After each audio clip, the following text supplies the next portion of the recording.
All right, I'm going to take the closing of the door as a good sign that we should go ahead and get started.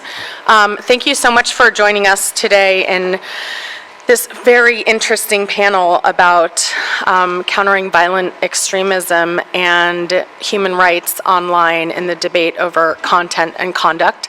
I'm Courtney Radge. I'm the Advocacy Director at the Committee to Protect Journalists and have been writing about the press freedom dimensions of the countering violent extremism, which we will be using as the acronym CVE a lot today. So for those of you where this debate is new, CVE stands for Countering Violent Extremism. And I have with me here a very distinguished panel who represent a lot of different perspectives on this topic. We have the private sector represented on the far left by Carl Schoenander, who is the Senior Director of International Public Policy at the Software and Information Industry Association. He's not in your packets because we tried very hard to get somebody from one of the social media or internet platforms, including Google, Yahoo, Facebook, and Microsoft, but nobody was able to come. We are delighted to have Carl here to represent a business perspective. To my left here is Yolanda Rondon, who is coming from a civil society perspective. She is the staff attorney for the American Arab Anti-Discrimination Committee, ADC, where she works on legal cases and policy issues related to surveillance, racial and religious profiling, hate crimes and employment, discrimination, and immigration. To my right is J.D. Maddox, who is the Director of Analytics at the Interagency Global Engagement Center, which is housed at the U.S. Department of State. He is also an adjunct professor at George Mason University, and he'll take a few minutes to tell us more about the Global Engagement Center, but as many of you probably know, the State Department has been at the forefront of countering violent extremism measures online, some of the counter-narrative programs, some of the campaigns that you may have heard about, and so we'll be looking forward to hearing from that perspective. And then on the far right, we have Matt Mitchell, who is a security researcher, operational security trainer, and data journalist with Crypto Harlem. His work focuses on marginalized, aggressively monitored, over-policed populations in the United States. And so this panel is designed to talk about what the implications of the countering violent extremism online agenda and efforts are having on human rights and on populations. We probably know most about what's happening in the fight against ISIS, but one thing we wanted to emphasize with this panel is that we can't just focus on ISIS because this has broader repercussions on populations of all different kinds, both in the US and abroad, because of course the internet is global. In your packets, you have a description of the panel and some of the questions that we want to get at, which are looking at the impacts on marginalized and at-risk communities, whether those measures are compatible with human rights standards. One of the questions in the description of the panel is, how can we find a balance between legitimate law enforcement goals and the needs of communities to enjoy human rights online? But we're going to interrogate the very premise of a balance, because a joint statement by the UN Special Rapporteur, as well as the Organization of American States, the OSCE, and the African Union's Court of Human Rights, their special rapporteurs on freedom of expression, all came out and said that balancing is the wrong term because there's already established human rights principles that restrictions on freedom of expression, which is a fundamental human right, must be necessary and proportional. And we're going to talk about the responsibilities of companies and governments in an age of international terrorism. So I first want to go down the panel, and this is going to be a moderated conversation. So I'm going to start with some brief remarks from each of these panelists to tell you about how their work intersects with this debate and how they're thinking about these issues. We're then going to have a conversation. So if you have something that you want to mention or ask a question about, please raise your hand. Now, just because we're up here doesn't mean that there isn't valuable expertise in the audience. So I welcome that, but I will ask you to keep your interventions short, just like you'll hear that I'm asking the people up here to keep their conversation short so we can actually grapple with some of these very challenging issues. We also have a hashtag, which is IGFUSA_rights, and I believe there's a remote moderator here. Great. So if there's somebody online who has a question that's directly relevant to something we are discussing now, please flag me. I really want this to be interactive, and I want us to grapple with some very complex and challenging issues. So with that, I'd like to kick it off by asking JD Maddox to tell us a bit about what is the Global Engagement Center. We heard earlier it is not a dating site. So tell us, what is it? Wow. That's quite an introduction. So first of all, thanks to IGF for having me. I mean, this is an incredible panel, very, very interesting backgrounds, and I'm really impressed by it. I think we're 4 people who seem to have very different perspectives on this issue, but I think we're all grappling with the same thing, which is the useful application, legal application even, of technologies against some really significant problems. And each of us comes at that in a different way. So, I mean, I think this conversation will be very useful, actually for all of us. I'm representing the Global Engagement Center, which is, again, an interagency office housed at the State Department. And our core goal is to challenge an agile adversary who's aggressively deploying social media and other communications technologies for propaganda purposes, and who has no legal restrictions to its use. On the other hand, the GEC, as I'll call it, strictly obeys U.S. law. So I'm eager to just give a quick overview of how the GEC does its business, and I won't go too deep, but and I'm wide open to questions. So the GEC, on paper, is the organization for the U.S. government that is tasked with coordination, integration, and synchronization of government-wide communication activities directed at foreign audiences to counter the messaging and diminish the influence of international terrorist organizations. That's on paper in our executive order. Sorry to read it. But essentially, we're broken into 4 categories of operations. The first is content. The second is partnerships. The third is interagency engagement, and the fourth is data analytics. Content is essentially the development of campaigns. We conduct campaigns internationally, again, against foreign audiences. They're broad-based information campaigns for the most part. We also have an in-house digital outreach team that conducts online counter-messaging against extremists, mostly in social media. Partnerships is developing foreign partners who can conduct operations similar to what the GEC is conducting in their own native voice with their own credibility out to their own audiences. We recognize that the U.S. government is not always the best voice for countering violent extremists. Interagency engagement is essentially developing the network that conducts these operations globally. And then data analytics, I'm the director of analytics. Now, we recognize that broadly the community that's engaged in this is very good at understanding the problem, the landscape. We can pretty much tell you right now, what ISIL and other extremist groups are doing online, what's going viral, what their core narratives are, and who they are. We're trying to use the latest technologies from the private side and from the government side to take it a step further, to understand what are the susceptibilities of the most important audiences out there. Where is ISIL and where are other terrorist organizations trying to get their recruits, and how can we get to those potential recruits first to counter the radicalizing message of terrorist groups? So in a nutshell, that's what we're up to. I'm wide open to questions. Thank you.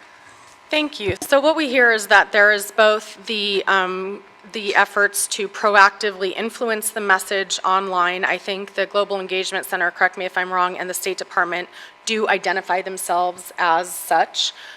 Yes? Yes, always. Okay. So we're completely overt, and we always stamp our work with our DOS seal.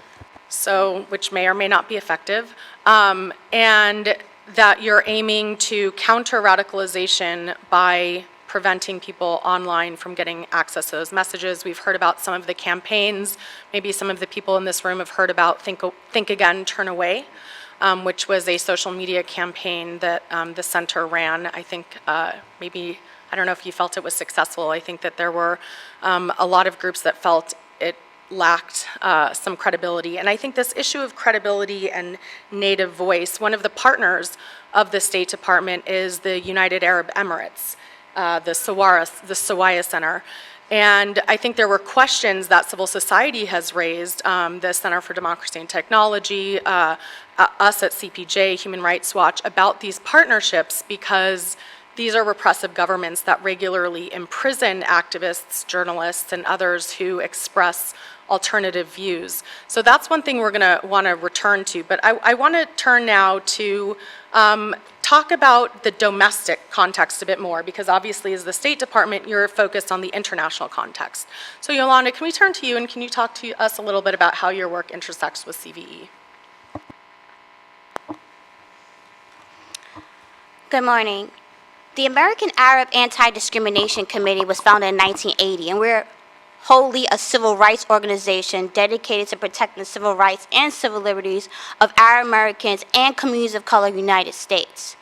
Now, since 2011, the American Arab Anti-Discrimination Committee has worked largely both in legislation as well as in advocacy efforts to ensure that our government has restraints and adequate restraints on civil rights and civil liberty protections, meaning that there's an actual oversight, that there's required reporting, that there's required training, that there are non-discrimination clauses. And this is crucial because in decades preceding before 9/11 and before Arab Americans became under a microscope, there was active efforts to censor content and speech for those who were politically oppressed, to silence. We've always gone after communities of color, whether they were African American, whether they were Hispanic, whether they were Japanese, and intended to silence that oppression.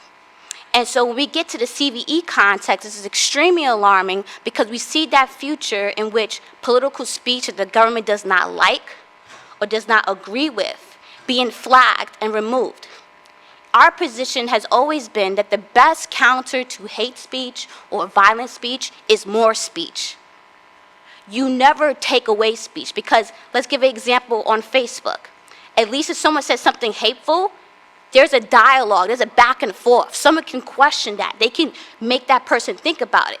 If we remove that speech in itself, what it actually does is send that person into the deep web, which are the real issues and threats we're concerned about when we think about ISIS and things of that nature.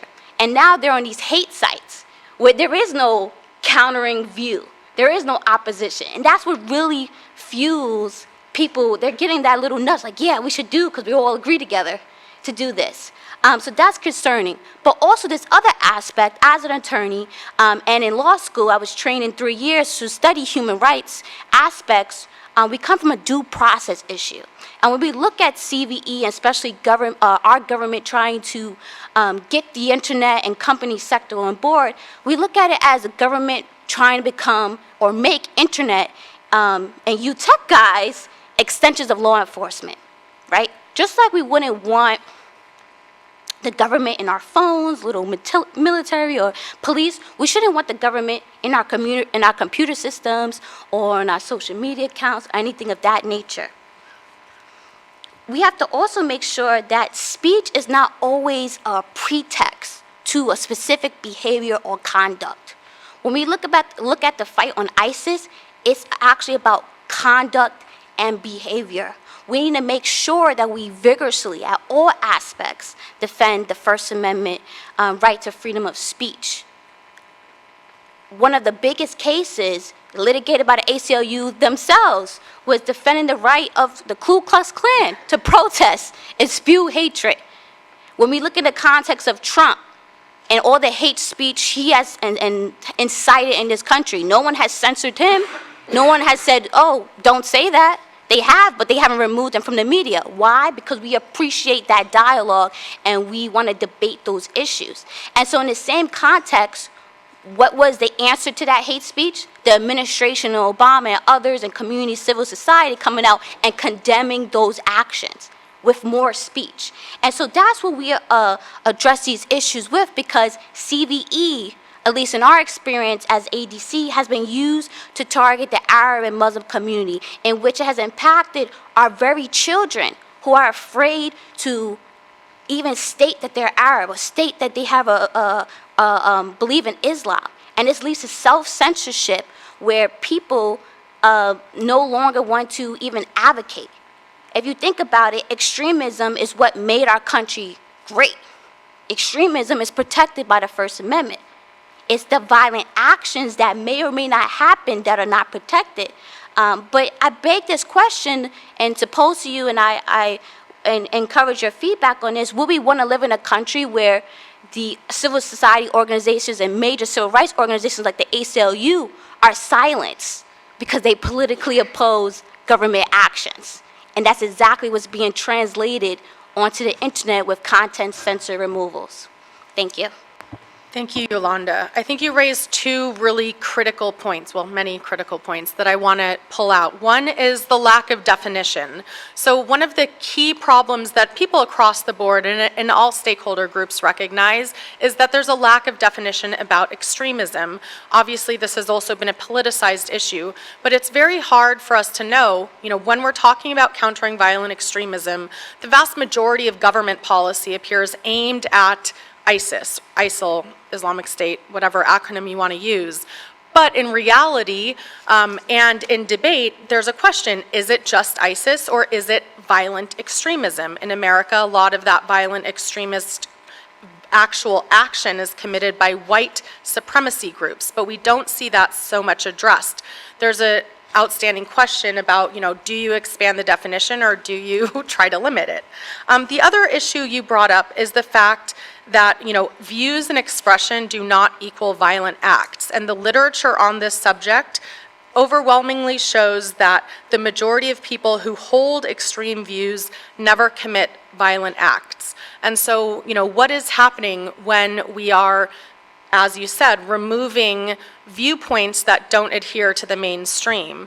So I want to turn now to Matt to talk a bit about his experience and, preface it with revelations a couple of days ago about a new tool that's been developed that is looking at social media, monitoring, police radios, and other things to do predictive analysis of where you're going to see outbreaks of violence around the Black Lives Matters movement and some of the response to the shootings. So we're seeing again that the techniques that are being developed algorithmically and on social media monitoring to address the ISIS threat is being now extended to the domestic context. So Matt, can you tell us a bit about where you're coming from as a data journalist, as an activist in this topic? Yeah, sure. I work with different groups inside the domestic United States, just as an activist and journalist, and training them in digital security and operational security, which is how to use these digital security tools. I think while it's cool to see Black Lives Matter written in the pamphlet here, I'm from Crypto Harlem, and that's one of my projects, which is in Harlem, which is a community in Manhattan, teaching people how to use simple cryptography tools.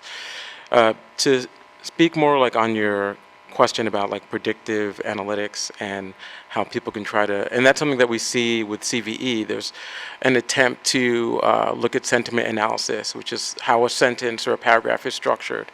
Compare that to some corpus of data and predict, is this user a violent extremist, or has their behavior suddenly changed and they've suddenly moved towards an ideal that appears to be extremist and possibly violent in its nature.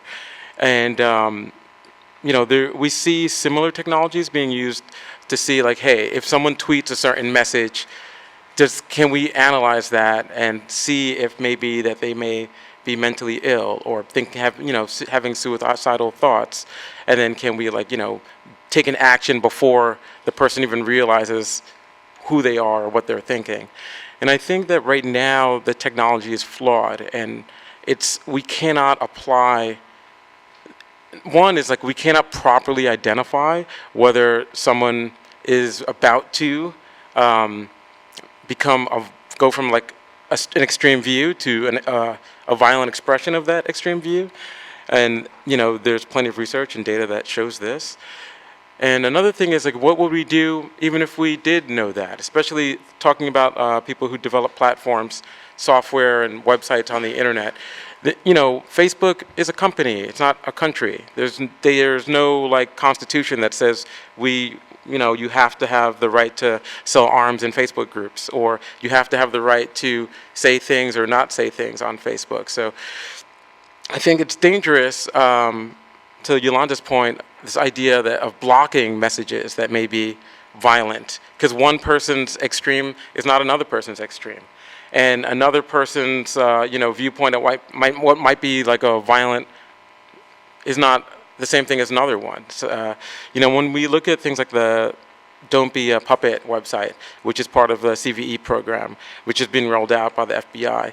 And in it, there's a little video, and it's like, hey, I'm Comey, and I'm just talking to you about, how we can keep you, a young person, from being a puppet. It reminds me of the early Say No to Drugs messaging, and I hope that it has like a little more effectiveness.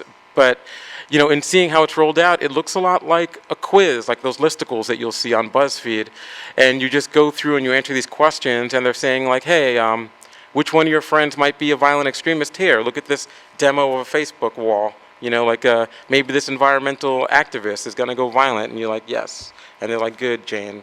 Maybe, my friend is going on vacation without his parents. Maybe he's going to turn into a violent extremist. It's like, very good, John. And I feel like, this is not, technology is wonderful. An analog I like to say is like, look, at one point fire was technology. At one point the wheel was technology. We should use technology in policing. We should use technology in our kitchens, right?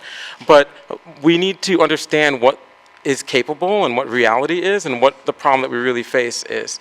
And currently CVE focuses on not just this idea of a violent extremist as someone who's an American or someone who uses Western internet services, and then they're going to go bear arms and fight in some foreign war. But also under CVE is this definition of environmentalist as violent extremist, and animal rights activist as violent extremist, and people from Movement from Black Lives could be seen as violent extremists to someone, right?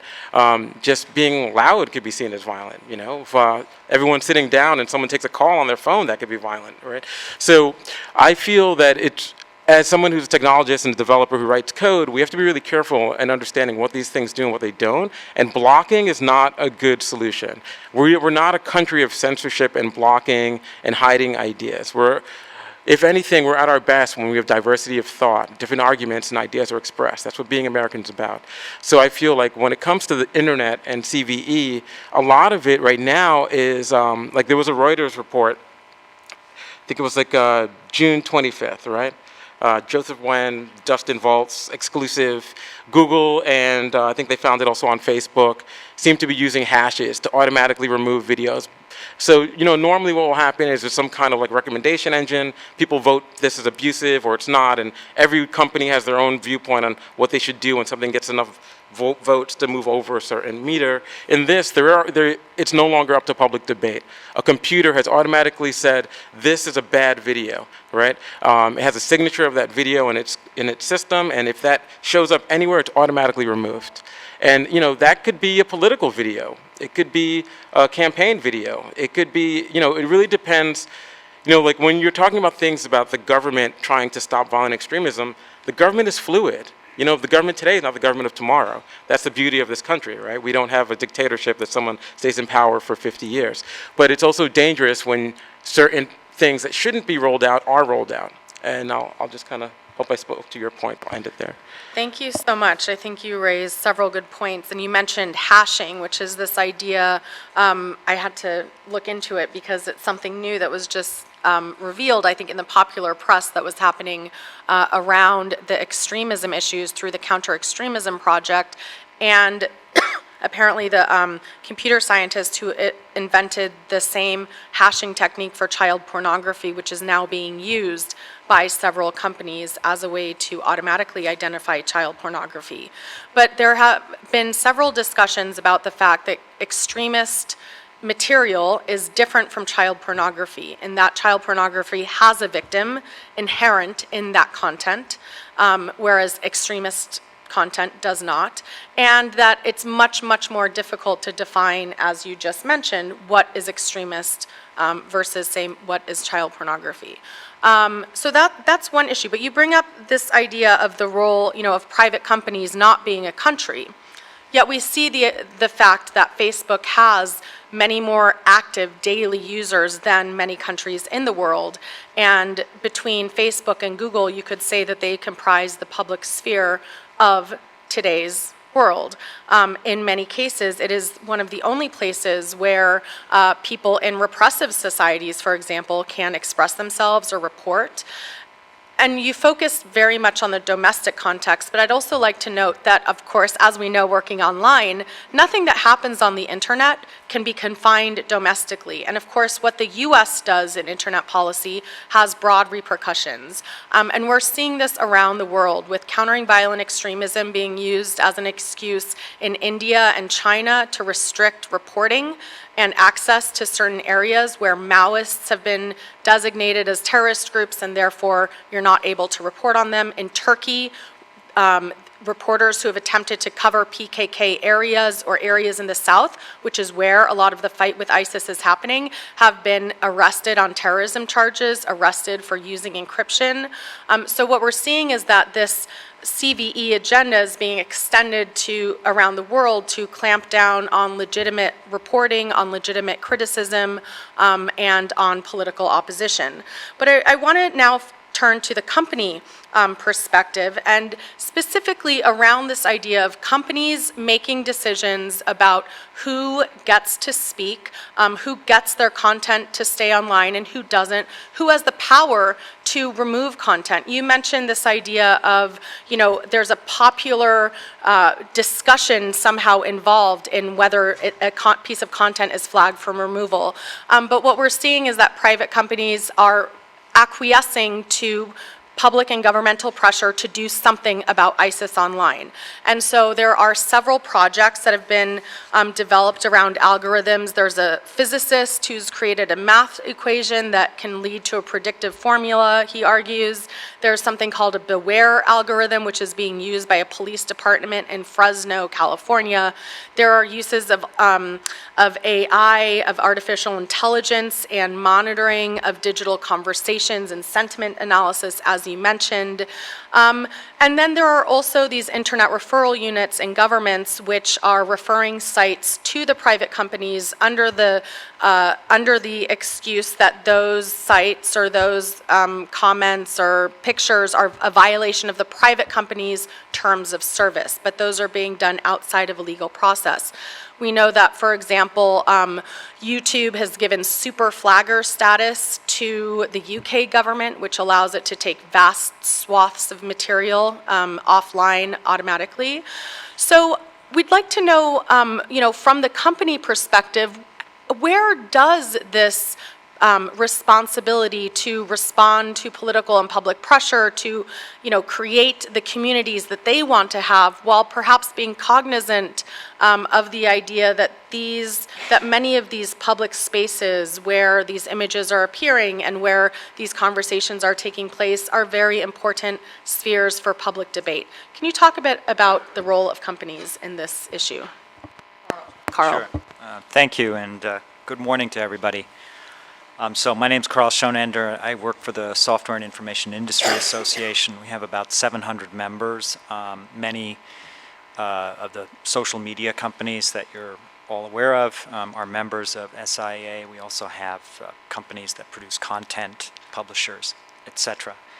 So, as companies, we have responsibilities, and in the U.S. context, obviously, U.S. law is, one of the most important lenses through which we see this this issue of countering violent extremism. So you probably know that there's something called Section 230 of the Communications Decency Act, which is a very important piece of legislation. It's commonly sort of interpreted as a means for as the vehicle through which companies such as social media companies, are not liable for what is said over their networks, and that's true.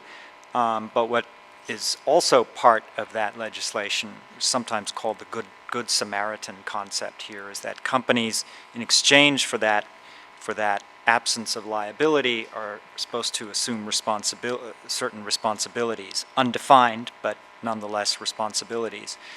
So what might those responsibilities be?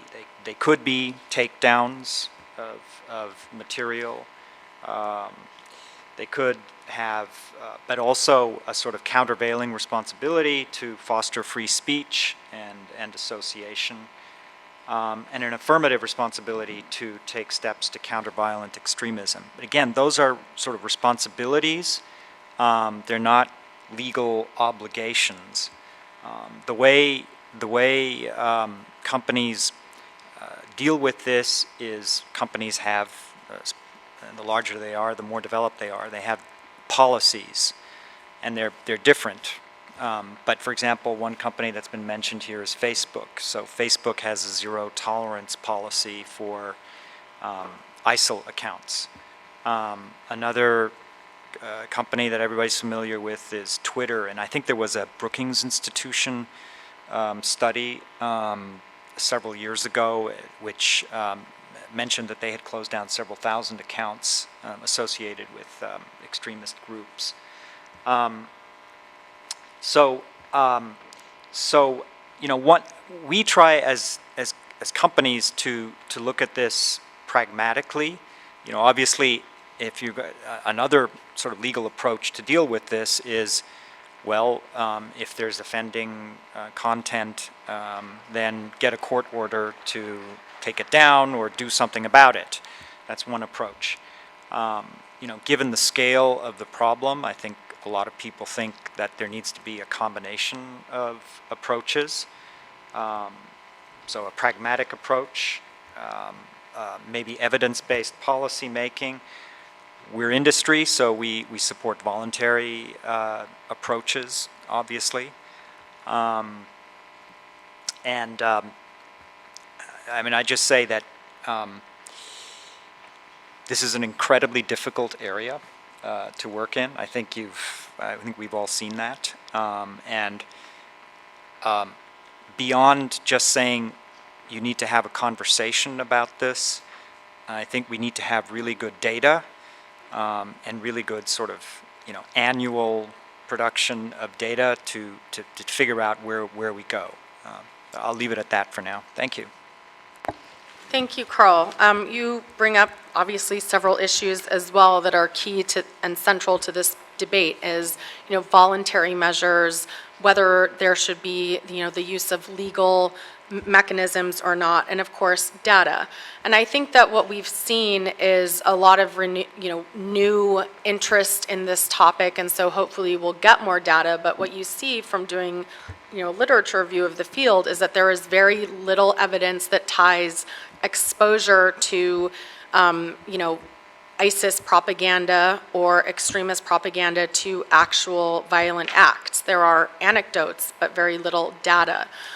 One data scientist pointed out, and it's been reported in the press as well, that if you look at the percentage of people who are being recruited to go to Syria or Libya or Iraq to fight, it's such a small percentage, so I think it's around 300 in the US, that to actually target those online is incredibly difficult, and that if you even have, you know, a 1% error rate, you've essentially negated that entire effort. So, you know, it's a lot of money and effort being spent to target, you know, a population. I just wanted to chime in at this to give the exact number. We had a meeting with ODNI Director Clapper a week or two ago, and the number given to us was 250 since 2012 when they started counting. And this is not only including those who have actually traveled, but those who have attempted, been inspired to, or actually traveled. So that's 3 categories. The inspired to category is the number. And so when we look at it, there's approximately almost 321 million people in the United States. So that's 250 out of 321 million. That is 0.00078, 110th less than 1%. That's what we're focused on. Meanwhile, last year, the homicide rate in the United States of violent cases that went unresolved was at 50%. So where do we really need the resources at? And that has been our issue with countering violent extremism. It's been focused on trying to police thoughts, ideas, and beliefs. It needs to focus on violent conduct and acts. And so law enforcement needs to focus on solving actual crimes. Very good point. And then if you think about the population of Facebook, it's over 1 billion. So if we look at the number of foreign recruits, it being in several thousands worldwide, again, the challenge becomes apparent. But I wanted to ask JD about how, because obviously the State Department is not focused on the domestic audience. They're focused on an international audience. And how are you seeing the countering violent extremism efforts of your office and the U.S. government being interpreted by the U.S. partners overseas? Can you talk a bit more about how you're approaching that? Sure, thanks. But by the way, I should mention that we did a study a few weeks ago. By the end of June of this year, over a 2-year period, and these stats came out in the New York Times last week, there has been a 45% decline of pro-ISIL tweets. And so the statistics are showing us that we are certainly contributing to a decrease in that volume, but we fully admit that there's, still a strong audience out there for ISIL or Daesh's propaganda, and so we have to consistently focus on that consistent audience. But I think that the effort, the partnership effort, is certainly a growth industry. You mentioned the UAE's Sawab Center, and currently they are conducting social media counter-propaganda against, mostly focused on ISIL or Daesh. And we're looking to East Asia, North Africa, and Europe partners to develop similar organizations with the intent of initially doing that social media outreach, but then getting into some of the same lines of business that the GEC is in, including strong information dissemination campaigns and other activities. So what is the difference between what these partner governments are doing with the U.S. government and what the Iran 50 center parties do, or sorry, the Iranian Basiji army does online, or what the Chinese 50 centers do, which is basically the idea that they have these paid commenters to go out and counteract. I think Israel also has gotten volunteers to go out and counteract messages from Hamas, for example. So should we see this in the same vein, or should we see this as something different? The efforts coming out of the UAE, for example, are part of the broader counter-ISIL coalition efforts. So there's a huge contingent of countries who are engaged in the kinetic fight against ISIL on the ground, and they're also contributing to this effort against ISIL's propaganda online and in the virtual space. So as you see UAE putting out their counter-propaganda and the GEC putting out its counter-propaganda and our other partners, typically that is is intended to be a centralized effort. So we are coordinating with each other, making sure that our counter-messaging is synchronized and that we're focusing on the same problems and same vulnerabilities of ISIL. So around these issues that we were talking about with the private sector, one of the things that has stood out in my work is the extreme risks that journalists take to bring information. So specifically in Syria, Raqqa is the self-declared, capital of the self-declared Islamic State. And one of the only alternative information sources on the ground is a citizen journalist group called Raqqa is Being Slaughtered Silently. And their members have been murdered. The family members of members have been murdered. Some of them moved to Turkey in order to escape. They were assassinated in Turkey, and now some of them are living in Germany, but they're still trying to bring information on the ground. So we know how challenging it is to get information out.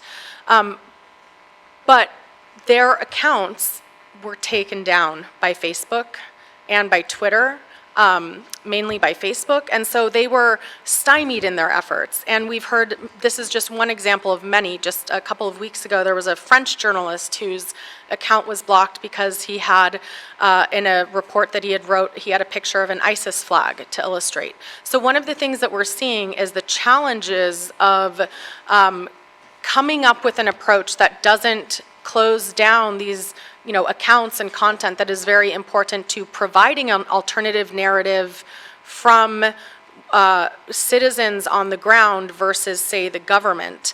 How are private companies trying to grapple with that? Yeah, I can't really speak to the details of the Facebook case that you mentioned, but obviously very interesting. I think they're struggling with this issue. I think this is really the correct answer, and I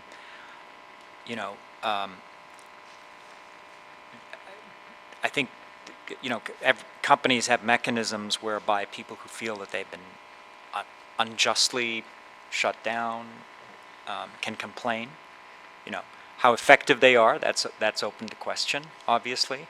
But there are policies, and that's how they should deal with this issue. Yeah. So I just do want to remind everyone that if you are interested in contributing, do raise your hand. But I'm going to go back to this idea of, you mentioned kinetic action on the ground, which sounds a bit like a euphemism for the war going on or violent conflict. So one of the things that, I'm also, outside of my CPJ role, I'm writing a report for the Center for International Media Assistance about the impact of countering violent extremism on media development. So as part of that, I've reviewed 300 sources and conducted 40 interviews, and overwhelmingly agree, there's overwhelming agreement that there's, and you kind of mentioned this, the lack of credibility of governmental voices, and that's one of the reasons you mentioned that there's these partnerships. I think that's another reason that we see private companies are funding civil society groups to help them learn how to use these tools better. But, I think there's also a recognition that many of the extremists who have been radicalized have legitimate grievances, and this takes us back again to the domestic context where there are these legitimate grievances, political movements, efforts to change the status quo that are then getting, flagged as extremist content. So, where do we go from here? Where should we be thinking of in terms of, is there a technological solution for this? I want to turn to Matt and Yolanda specifically on the, from the civil rights perspective. Should we even be considering technological solutions to this issue? Okay, I'll speak first. CVE, or countering violent extremism, or in the UK, it's preventing violent extremism.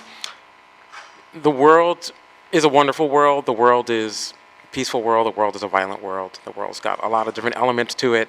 Do we need government to try to make the world more unicorn, rainbows, ice cream? Is that a good expenditure of funds? I don't think so, right? I already, spoke about how I don't believe that blocking works. You only can use technology to solve, these, CVE and violence is not a technological problem. So when asking the world's best engineers to solve it, they're going to say, it's going to be hard to come up with a technological solution because, people have extreme views and people have moderate views and people have different views on the different spectrums, and how much can we control there?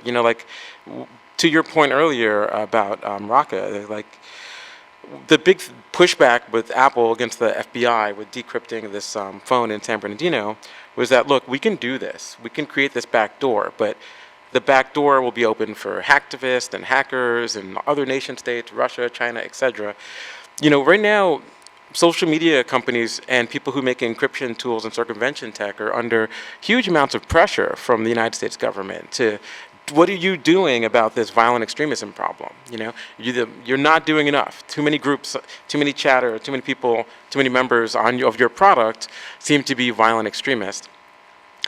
And I don't know whether like they should be really doing anything, because what happens when there's another constituent, maybe China, that has putting a lot of pressure on Facebook or YouTube to create signatures of certain types of videos and pull those down, you know? You can say like a factory farm video looks violent to some people. What happens when the meat industry is like, hey, we're putting pressure on, you know, Twitter to take those down? Like, we have a right in this country to express our views, to assemble, whether that's virtual or in person. And I kind of feel like that's. So is this, how is this impacting on that? Is it? Well, I think it's quieting a voice, because it has like a chilling effect. When you see that your messaging isn't being used, I mean, at the end of the day, it depends what the metric of success is for countering violent extremism in these platforms. Like, you can't say like, you know, respectfully, like our tweets are down, or, you know, membership is down. Maybe they just went to another website or another platform, because the internet is boundless. It has no end. You can try to bomb someone off the planet, but you can't bomb someone off the internet, because there's no end to the internet. So what happens is people just tend to move into different corners, and it kind of brings us to a place where we become less democratic. And I think it's a really dangerous version of the internet. You know, the internet that I love is an internet where you could be anonymous, and, you know, no one knows that you're a dog on the internet, and you can say whatever you want on the internet, and you can be a troll, or you could be someone who changes someone's political viewpoint, or, you know, galvanizes like positive change in this world. I just wanted to add a few points. Currently in the law, in order for any site to be taken down, content to be taken down, the government has to meet a probable cause standard, has to go before a judge, whether we like the process or not, and get a warrant to do so. And it's a very difficult and high burden, because you have to show imminent threat and harm. And that's why so many hate sites exist. So why, in this realm, we feel that we can pre-deter or pre-crime or try to go around the court system and avoid due process and the 14th Amendment, the 4th Amendment, and the First Amendment. So that's concerning to me. The second point I want to make is that even if I don't agree that the technology sector and the internet should be involved in combating violent acts or terrorism, but even if they were, is it truly going to be effective? My answer is no, because we're not addressing, quote unquote, the root causes of violent acts or terrorism. The root causes of violent acts of terrorism has been lack of respect for human rights. You getting involved in CVE is initiating more, disregard to human rights principles. Second, systematic abuse by law enforcement or governments. And three, a lack of opportunity. So instead of addressing those root issues and putting resources into those areas, like investing in schools, enforcing hate crime reporting, holding police accountable, we are creating a problem and then saying, here's the money to solve it. So we're going around in a circle. Second, as was mentioned briefly, is that there is no research, empirical evidence-based research or assessments done that shows that CVE is even needed or exists. It's not based on science. Are you going to evaluate your success based on number of shares, number of likes, number of who told you, oh, you see that website yesterday, you put it on Twitter and LinkedIn, and it can't work. It can't be assessed. So to me, it just is a feel-good measure. We want to say we're doing something. We want to make society feel we've created a safe place. It's just not going to work. And the last thing I want to touch upon, and I think the UN Special Rapporteur Ben Emerson said it best in his report. He made 2 points regarding censorship online. Measures taken to prevent or remove messages communicated through the internet or other forms of technology constitute an interference with the right to freedom of expression. Bans on the operation of certain sites should not be generic, but if done, content specific. No site or information dissemination system should be prohibited from publishing material solely on the basis that it may be critical of the government or the social system espoused by the government. And so currently, the way I believe, in my interpretation, the way some of these tech groups, including Facebook, have been removing content is based upon title alone, or perhaps use of discriminatory or racial algorithms, in which they're not truly reviewing the heart of the content. Just because a title of an item is maybe not pleasing, doesn't mean the actual content itself, or even the name of the website, espouses that idea. And that's where we go into, if our government doesn't even know where to draw the line on a gray area of what's First Amendment protected speech and what's not, how are we going to give that power and authority to tech groups to draw that gray area line? There will be never any sufficient review process in a tech group, no matter how many grievance processes, complaint forms, if they have lawyers there, it's just not going to be sufficient. That's why you go before a court, either whether it's before a judge or things of that nature, to get those things done. And I just want to round out with the fact that the founders of our country were extremists. They were. That's how we got the Bill of Rights, Martin Luther King was deemed an extremist. W.E.B. Du Bois was deemed an extremist. Plenty of our leaders have been. And this has changed America today to something great. And so we just have to ensure that technology is being used to actually spread more good speech. And that's always been the counter and solution to hate speech. Thank you, and thanks for bringing in Emerson's points. I think the UN has played an important role in this debate in some aspects, and probably many of you know that the UN Secretary General has a plan of action on countering violent extremism. And going to this issue of drivers of extremism, there are a plethora in there. There are so many that, range from poverty to people with too much education and not enough economic opportunity. So, the whole range of things. I think it's very clear that there are multiple drivers of extremism, and therefore thinking about how to target makes it very challenging. But this idea that the policies of the US government and the policies of governments around the world compel some legitimate expressions of discontent. If you look at, say, extremism in Yemen, what we might consider extremism in Yemen, is that not legitimate if they're, being killed by airstrikes, or in Pakistan where drones are coming from, above and killing people? So again, that these kinetic actions on the ground lead to legitimate grievances, as you're saying, grievances then lead to potentially extremist views on how to challenge those. But this idea of what role the private companies should play, I want to ask Carl, how can companies grapple with this tension between, addressing these issues, responding to both public and political pressure, but without giving in to kind of abdicating the role that they have to respect legal mechanisms, both in the US, but also, the international standards that are being developed through, the UN, through these statements by special rapporteurs, et cetera.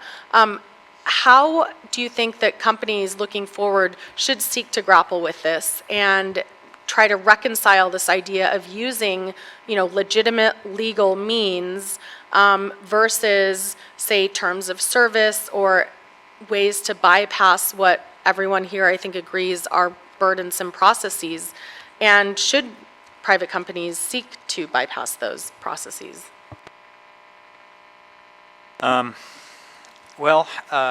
I would put out two things. One is the private sector should do what it's doing now through me, and essentially, which is engage with civil society, the government, et cetera, continue to do that.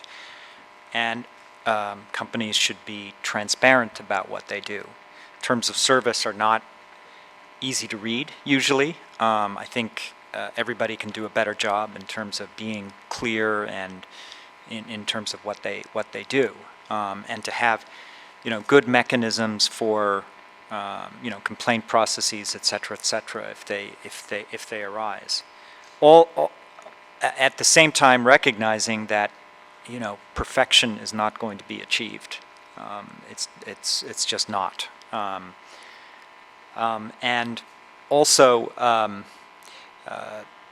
recognizing that the law is different in different countries. I described briefly the law that internet companies and others operate by here in the United States.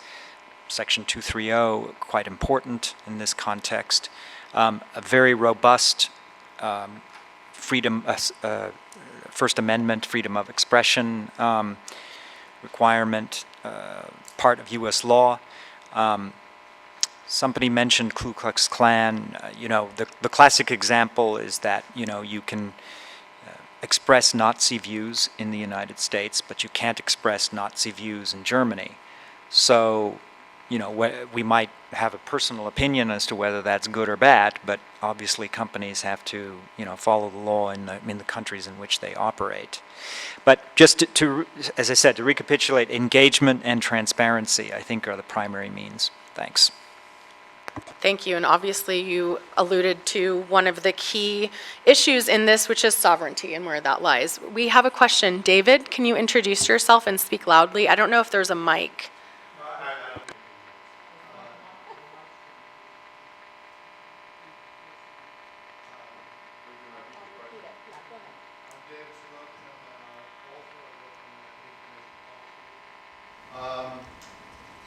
And I'm having a tough time, actually.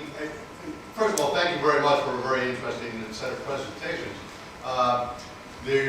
You're covering so much territory, so many different issues. I'm having a hard time sort of wrapping my head around whether your concerns are kind of off in the future about possible kind of slippery slope type of situation. We're going to lose our freedoms and we're going to have a big brother sort of government kind of thing, or whether your concerns are more about what's happening today. From where I said, it's actually hard to imagine a more open and accessible internet than what we have here in the United States. As this fellow just mentioned, in Germany, you can't say some things that you can certainly say here. So I guess I'd be interested in hearing from the panelists of very sort of specific examples of today's problems that you see stemming from CVE type of activities. Thank you, David. So it sounds like those questions would be best addressed by Yolanda and Matt. Obviously, if the other panelists want to intervene, that would be great. But why don't we start with you? Can you talk about some specific issues right now, or are we more concerned about the future?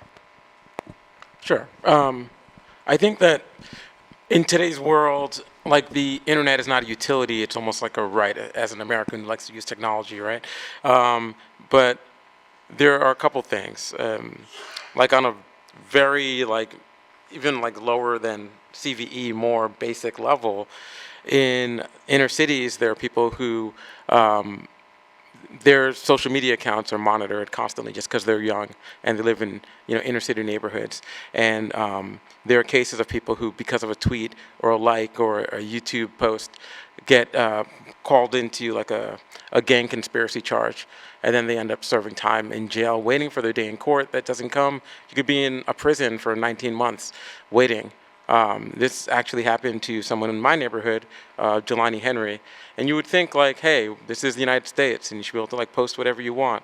And Twitter says express yourself, and YouTube says show yourself, and Snapchat's this is a place where you can be yourself. But I think that there are a lot of groups where marginalized communities inside the United States where being yourself is dangerous and you get into trouble.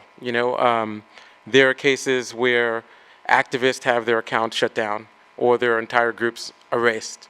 There was an issue with a group that was like a Movement for Black Lives group, and they had a lot of like trolls who were just like, oh, okay, this is hate speech, or we disagree with this viewpoint, and they lost their group.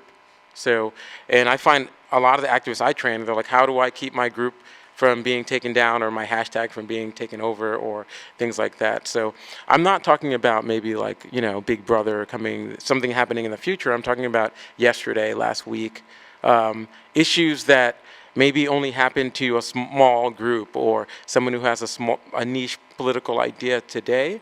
But, without any kind of rules or regulations around this, it can happen to, everyone tomorrow.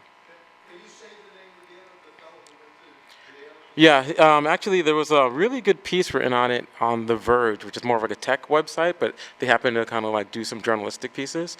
His name is Jelani Henry, and the piece, I don't know the headline exactly, but it's something like, does NYPD, create, cause like youth of Harlem to go to jail based on their social media or something like that? Why don't we share that on the Twitter, the IGF USA_rights after the session. We'll share some of this material. Yolanda, do you want to say anything to this?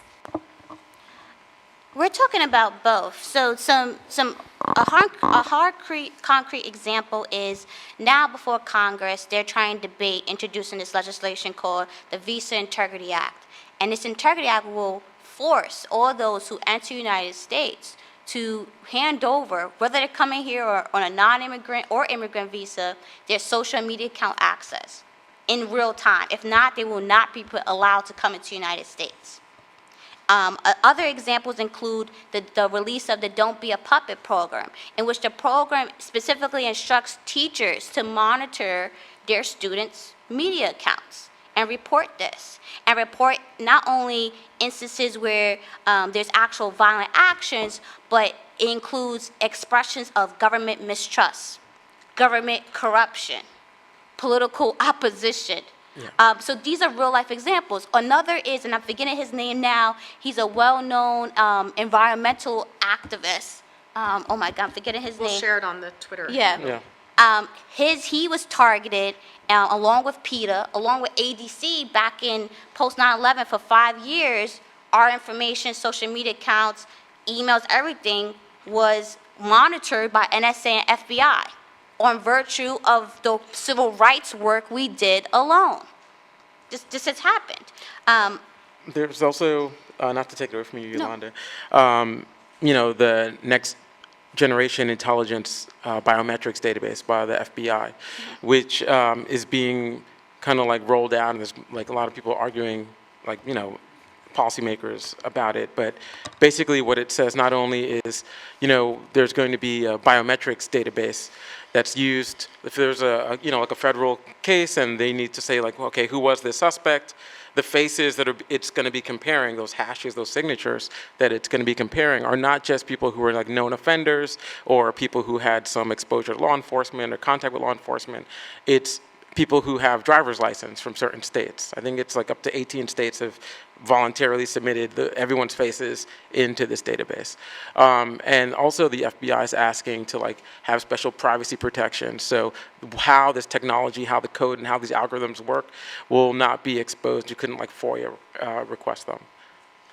And for my part as well, I would say it's definitely about current practice. I'm happy to share the appendix to the testimony I'm giving on this issue and the Office of the High Commissioner of Human Rights, where we went through the CPJ database and pulled 2 years worth of what amounts to about 6 pages of actual cases where journalists have been accused of terrorism or extremism or supporting extremism because of their journalistic activities.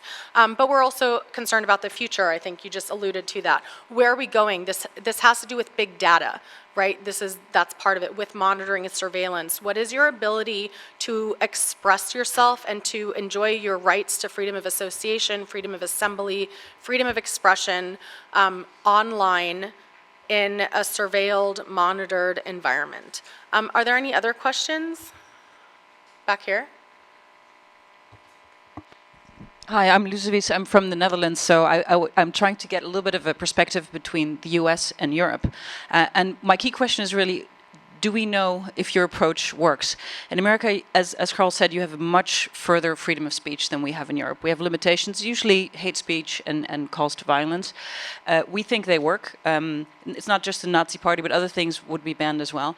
We also have very different views on privacy. I mean, in Europe, we get the impression that you Americans are happy to give all your data, you know, especially if somebody's making money off it. Maybe not so much to the government, but hey, you think it can prevent, you know, crime. You're happy to do that too. In Europe, we're much more restrictive. So we'll see where that goes.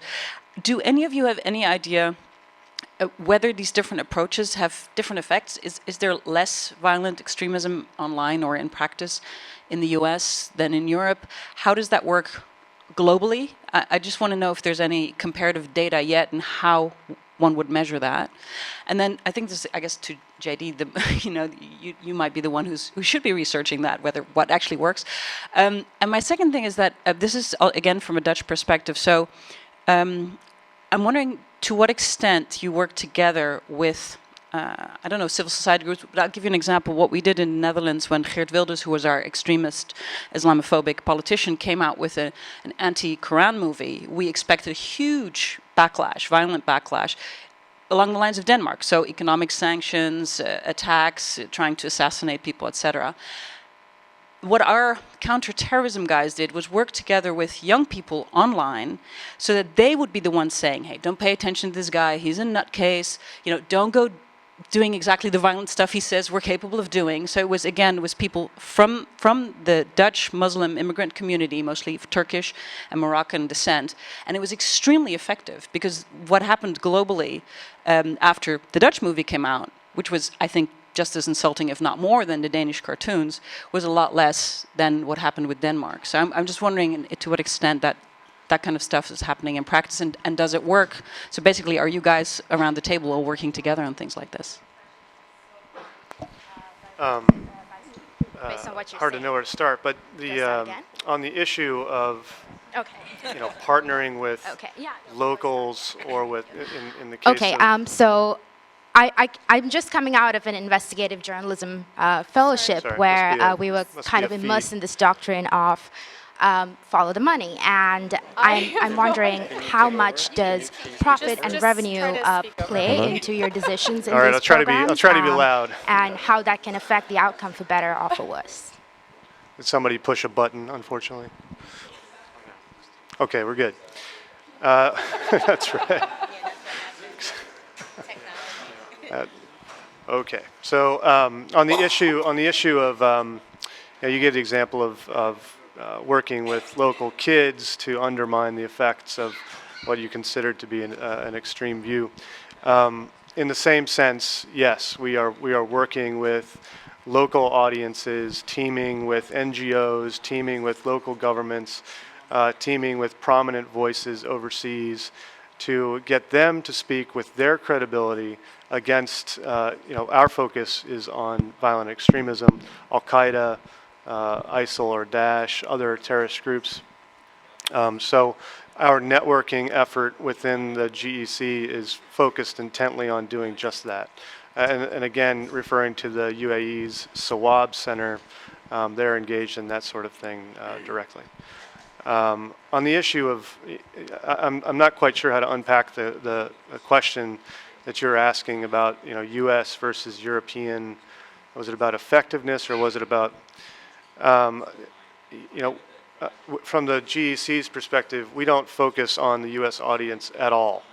We have no interest in the domestic audience. We read the literature the same way any other interested party does, but we're not focused on what's going on domestically. But as Yolanda said, you know, the numbers of recruits coming out of the U.S. Joining ISIL, for example, are low, and the numbers coming out of Europe are higher, and per capita much higher. You know, and then in North Africa and Middle East, of course, much higher. But that's not there's no correlation to effective programs. You can't say that we have decreased the number of recruits coming out of the USA just by citing that number. So I'm sorry, but I'd have to kind of dig into your question a little bit more. Yolanda, I think you might want to talk about the partnership with local communities and. In our experience, and in our position, especially in the United States, we feel that, ISIS can't reach through a computer screen and recruit. Most recruits who have gone abroad or actually attempted to go abroad have had one-on-one interactions with ISIS, person or ISIS inspired recruit. And so it's less to us, in our opinion, of an internet. The media to us, it has been portrayed as if ISIS is this grand power, but it's actually the one-on-one interaction that actually gets people to go abroad, overseas, and fight. And so to us, it has, because of all this media rampage, it has essentially created a cottage industry, right? Where there's a whole economy behind these CV programs, okay? DHS just gave out another 10 million. DOJ has their 10 million. FEMA has another 10 million. There are more requests for 100 million, 75 million from the Office of Justice Programs, and it keeps going on. And so with this, the FBI has initiated this Shared Responsibility Committee program to pre-crime and stop people from becoming violent extremists.